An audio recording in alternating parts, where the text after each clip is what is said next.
Olá pessoal, nós já estudamos a questão dos bens imóveis, tá certo? É uma classificação dos bens quanto à mobilidade. Na aula de hoje nós vamos assistir sobre os bens móveis. É uma classificação mais simples do que a dos bens imóveis. Então, retomando a conceituação básica quanto à mobilidade.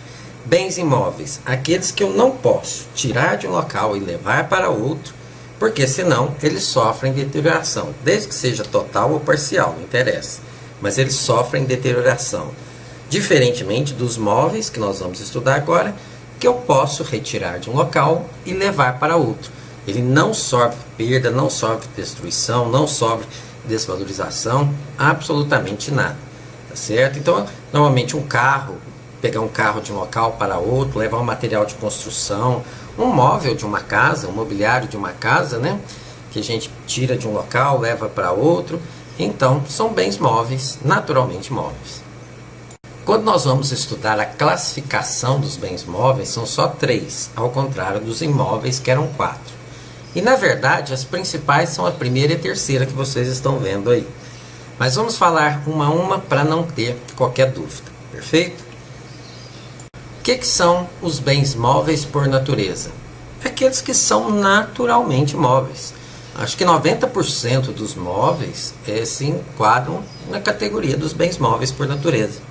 Então é aquele que, por sua própria natureza, pela forma como ele foi criado, seja pela natureza, seja pelo homem, eles são transportáveis de um local para outro e não sofrem qualquer destruição. Perfeito? Então, tanto é aquele que foi fabricado, surgiu móvel, que eu posso tirar de um local e levar para outro, como aquele que era por um motivo imóvel e se tornou móvel. Então, por exemplo, eu tenho uma janela, tá certo? Que está pregada na parede, hoje ela é imóvel por exceção física, eu destruo a parede e retiro a janela de lá, não tenho intenção de recolocá-la. Então, é considerada novamente imóvel, tá certo? Então, uma janela, ela surgiu móvel, ela se tornou imóvel por exceção física, quando ela foi imobilizada na parede, e o dia que a parede for destruída, que eu não tiver mais intenção de manter a janela lá, ela readquire essa qualidade de móvel. Uma diferenciação que a doutrina faz é o seguinte: existem aqueles bens móveis que se movem por sua própria força, e existem aqueles móveis que precisam de uma força alheia para se mover, tá certo? Então, por exemplo, tijolo, pedra, azulejo, telha, cadeira, relógio, óculos, livro, caneta, tudo isso precisa de alguém movê-los para que eles saiam de um local para outro. Se não fosse assim, eu tenho certeza que se vocês olhassem para a mesa de vocês e começassem a ver uma caneta andar sozinha, vocês sairiam correndo, tenho certeza disso. Então, por que é isso que eu estou falando? Eles precisam de alguém para movê-lo, tá certo? Eles não se movem sozinhos. E quando nós estamos falando dos móveis que se movem por força própria, eu sei que nós temos os veículos automotores, mas o principal motivo de se criar essa categoria é para explicitar que os animais, para o direito civil, ainda são vistos como móveis, tá certo? E como mais do que móveis, são vistos como bens, tá certo? Então, eles são chamados de bens, são chamados de semoventes. Quando vocês encontrarem essa expressão semoventes, vocês entendam, são os animais, tá certo? Porque a lei está falando, são bens que se movem sozinhos. Uma questão interessante que eu trago para vocês, que é muito debatida na doutrina. Aviões e aeronaves, eles são bem móveis e imóveis? Ou imóveis? Eu perguntando sim, é lógico que vocês vão falar assim, Roberto, são móveis. Um avião e um navio, eles saem de um local e chegam no seu destino sem qualquer destruição. E quando há destruição é uma coisa absolutamente anormal. O normal é que saiam de local e cheguem ao outro intactos. Concordo com vocês. O problema é o seguinte: quando vocês estiverem nos estudos mais avançados de direito civil, vocês vão ler que sobre aeronaves e sobre navios, eles admitem hipoteca e possuem matrícula. O que eu estou querendo dizer? Hipoteca, pessoal, é algo que só existe sobre bem imóvel. E matrícula posso dizer assim, numa linguagem não científica, né? Mas eu posso dizer que é a certidão de nascimento de um imóvel. Todas as vezes que um imóvel surge, tá certo? Você cria um lote num cartório de registro de imóveis, A primeira coisa que se faz é doar uma matrícula ao imóvel. Então eu pergunto para vocês, hipoteca e matrícula, aeronaves e aviões têm, seriam eles imóveis? Se eu falar para vocês, são imóveis, vocês vão questionar, Roberto, mas a própria definição de imóvel é aquele que eu não posso tirar de um local e transportar para outro, porque senão ele se destrói. Eu vou concordar com vocês. Então nós temos aqui um problemão, né? Nós temos dois objetos que saem de local e chegam a outro, mas que admitem hipoteca e matrícula, que são exclusivos de bens imóveis. Como é que a gente resolve esse problema? Na verdade, pessoal, não tem muito como resolver, não. Não dá para catalogá-los especificamente como móveis nem como imóveis. Por isso a doutrina criou a expressão de bens móveis sui generis, ou bens móveis especiais. Tá certo? Eles são considerados bens móveis, mas são considerados especiais por admitirem hipoteca e matrícula. Tá certo? Então, isso aqui é uma confusão que o legislador fez, mas talvez pelo grande valor desses objetos, né? Mas a gente fala que eles são bens móveis especiais. Assim entendidos os bens móveis por natureza, vamos falar dos bens móveis por antecipação. Por que são chamados de bens móveis por antecipação? Porque por uma questão econômica, eu estou olhando alguns bens que estão grudados no solo e que poderiam me dar a ideia de que seriam bens imóveis, porque estão lá fincados no solo. Mas, como eu disse para vocês, por uma questão econômica, aqueles bens estão fixados no solo só temporariamente, não é nada de difícil, nada de definitivo, desculpe, nada de definitivo. Ou seja, o que eu estou querendo falar para vocês? Eu estou citando aqui a questão das safras. Quando a gente olha uma safra, tá certo? Uma plantação de cana-de-açúcar, por exemplo, eu estou olhando, eles estão fixados ao solo. Isso me daria a ideia de que seriam imóveis por acessão física, porque foi o homem que plantou aquela cana. Acontece que desde o instante que o homem plantou aquela cana, cada semente que foi colocado, a intenção não foi fixar nada no solo, era só esperar o tempo daquilo crescer e seria automaticamente retirado, seria imediatamente retirado. Então, quando a gente está falando móveis por antecipação, é por quê? Por que essa nomenclatura? Porque eu estou vendo ali, me dá a impressão de que é bem imóvel, mas antecipadamente eu já estou pensando, isso aí é bem imóvel. Isso aí está fixado ao solo de maneira provisória. Nunca foi minha intenção de deixar isso de forma definitiva. É diferente, por exemplo, quando eu faço uma plantação de uma floresta, ali é para ficar, tá certo? Quando eu coloco uma piscina na minha casa, ali é para ficar, é definitivo. Mas uma plantação, uma safra, não tem essa natureza. Por isso, exclusivamente essas situações são chamados de bens móveis por antecipação. A finalidade disso, gente, é não dar a ideia de que quem seria dono do solo seria só dono da plantação. Isso nem sempre acontece. Quando vocês forem estudar o direito agrário, né, os contratos agrários, vocês vão ter uma melhor explicação a respeito disso. Certo? O arrendatário, ele que fez a plantação, ele que é dono, mesmo que aquilo esteja temporariamente fixado ao solo. Então, isso que eu estou falando para vocês, inclusive, coloco em um julgado do STJ, tá certo? Que fala que a venda de frutos, de modo a manifestar um intuito de separação do objeto da venda em relação ao solo a que adere, impõe a consideração de que tais coisas tenham sido, pela manifestação de vontade das partes contratantes, antecipadamente mobilizadas. O que o STJ está querendo dizer para nós, tá certo? Então, eu posso retirar os frutos, tá certo, para vender esses frutos, tá certo? Ou isso seria da propriedade do titular da terra, do proprietário da terra? O STJ fala isso que eu acabei de falar para vocês, tá certo? A separação do objeto da venda em relação ao solo, porque isso é independente. Isso está antecipadamente mobilizado, conforme vocês estão vendo escritos aí. Então, só aquela dica, né? Tudo que está ou estava imobilizado provisoriamente. Tudo aquilo que é provisório, está lá grudado no solo? Tá, mas é sempre de caráter provisório. Eu vou chamar de bens móveis por antecipação. Certinho? Então seria a árvore, né, que é cortada para virar madeira, o fruto da árvore, pedra preciosa, tá certo? Que é tudo retirado para estar ali temporariamente, provisoriamente, fixado ao solo. Uma observação que se faz é que muitos autores consideram que esses móveis por antecipação, eles representam o contrário dos imóveis por acessão física. Porque quando eu estou falando de um imóvel por acessão física, nós já estudamos, eu pego algo que é móvel e incorporo no imóvel. Então ele fica ali imobilizado pela ação do homem. E quando eu estou falando móvel por antecipação, eu pego algo que é imóvel e eu considero aquilo mobilizado.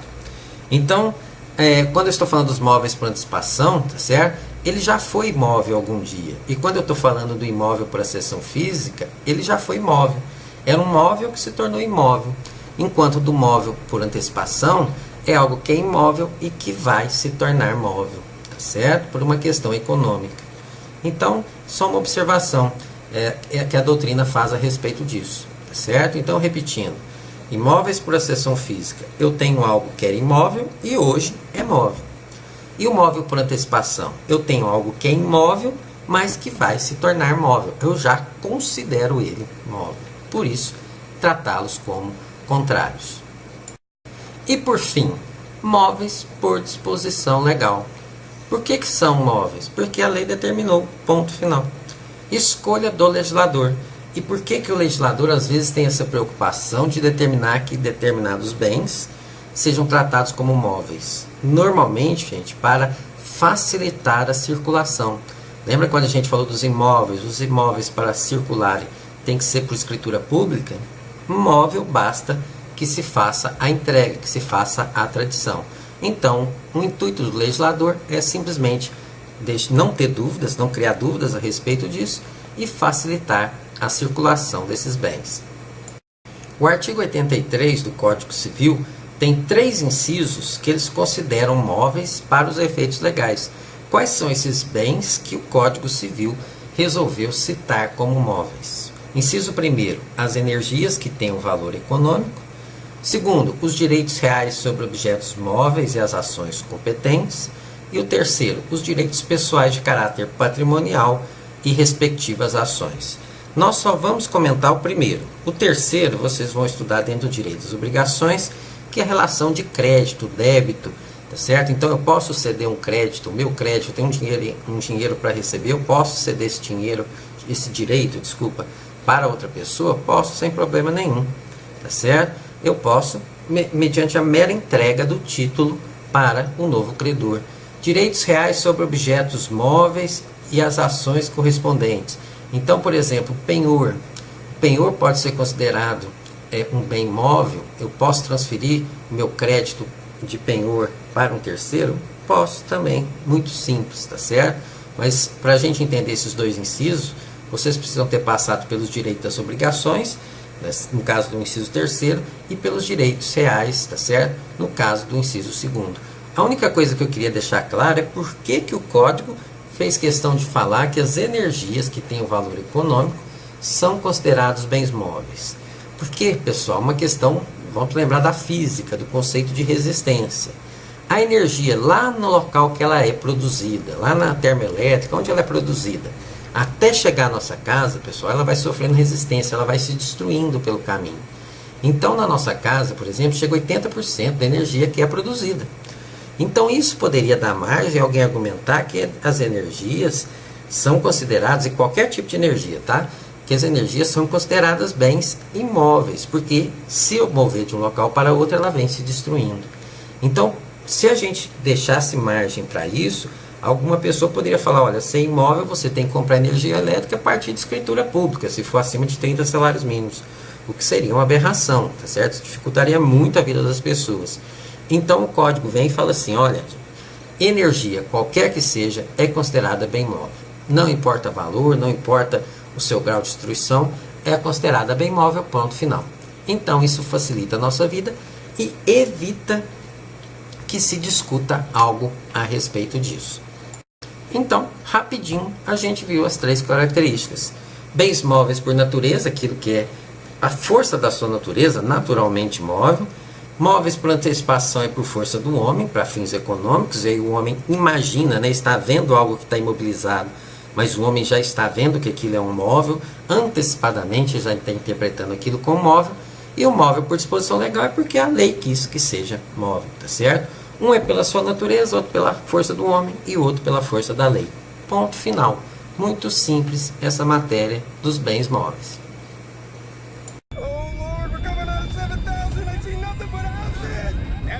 Listen to me. When I say I want you to retract the flaps, retract the gear, trim us nose down, okay? But everything's going to be opposite, so make sure you trim us nose down. Hey, trim down? What are you going to do? Margaret, when I tell you I want you to push these forward, full power, full throttle, can you do that? Yeah. Okay, when I tell Wait, sir, what are we doing? Why would I trim down? we're going to roll it, okay? What do you mean, roll We it? got to do something to stop this guy. Margaret, what's your son's name? Trevor. Say I love you, Trevor. What? Black box, say I love you, Trevor. I love you, Trevor. You be a good boy. Mommy loves you. Okay, here we go. I've got control. Oh, Lord Jesus! All right, Evans, flaps, Flat! speed brakes. Speed brake!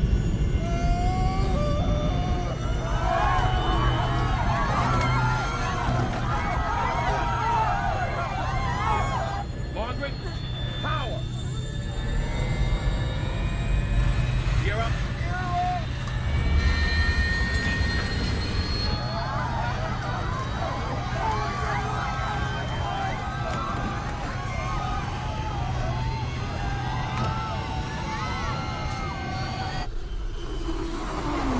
Jesus, fuck! Shit! Oh, Lord Jesus, we're inverted! Ryan, listen, we're level. We can maintain altitude like this. Southjet 227 Atlanta Center, I see your position 4.5 miles southeast of the airport at 1,800. Are you okay? Atlanta Center, this is Southjet 227. We are inverted. I repeat, we are inverted. Southjet 227, did you say inverted? We're losing oil pressure, pump failure, both engines! We're all right. We're flying.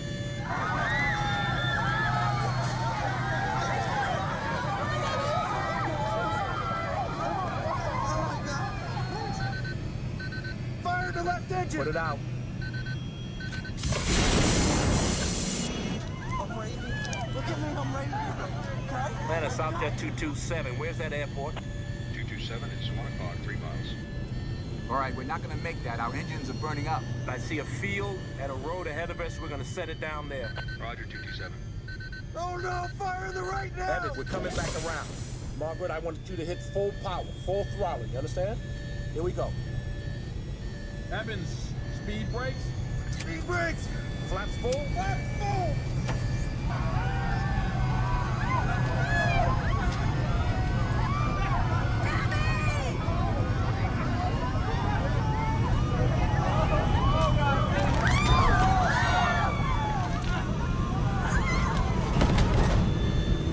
We're losing the left engine! Southjet 227, I see you descending through 1,000. Do you concur?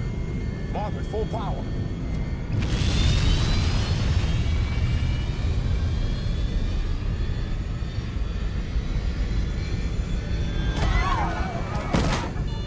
We lost the left engine! Let it roll. We're losing power in the right! We lost all power!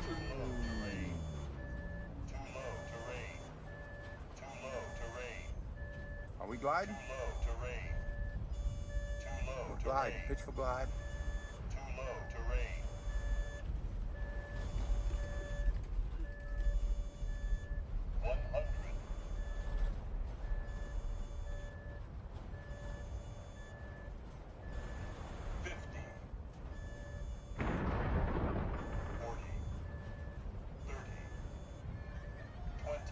Brace. 10. Brace for impact. Minimum.